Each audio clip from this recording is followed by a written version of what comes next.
What's up? So, you seem to really like these videos in which I'm out in nature for some reason, so we're doing more of those. Today, we're talking about getting a job. No, Job, but Job is one of my favorite books of the Bible, and today I wanted to talk to you about my favorite character in the book of Job, Elihu, or Elihu, or however you want to say it. I've heard so many people say it so many different ways.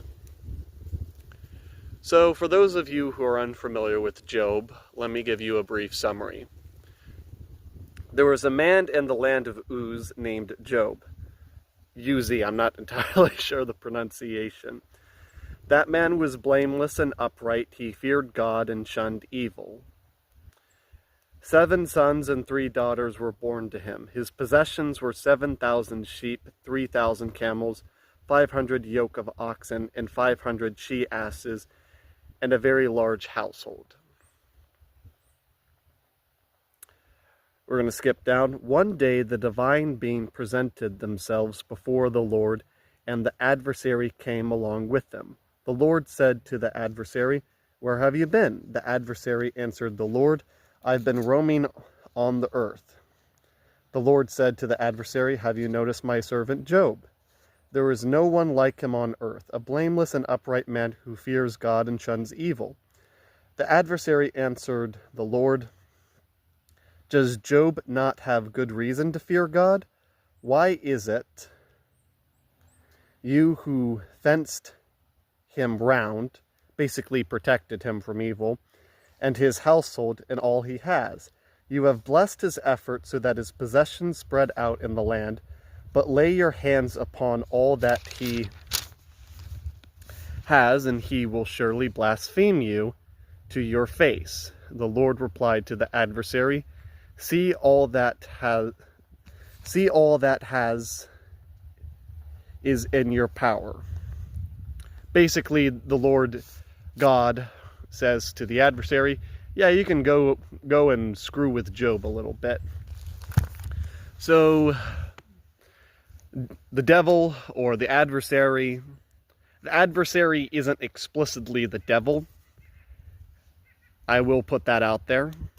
The adversary goes and screws with Job in a series of different rounds and episodes, and eventually Job loses all of his possessions.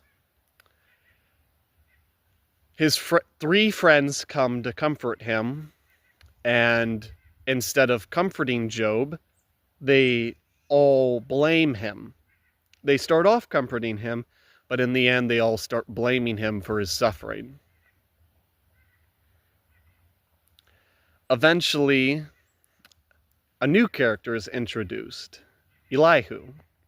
Elihu enters the scene, and he says, "I have waited for the older to speak before I present my case." And he says, "It is not the old who are wise, but those that know God."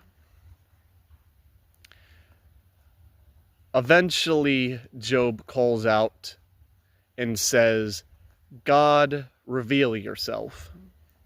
God reveals himself and basically says to Job, "Who are you to question me?"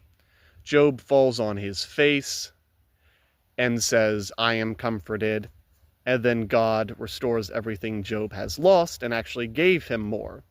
So this is a very weird story, and understandably, a lot of people have had problems with this story.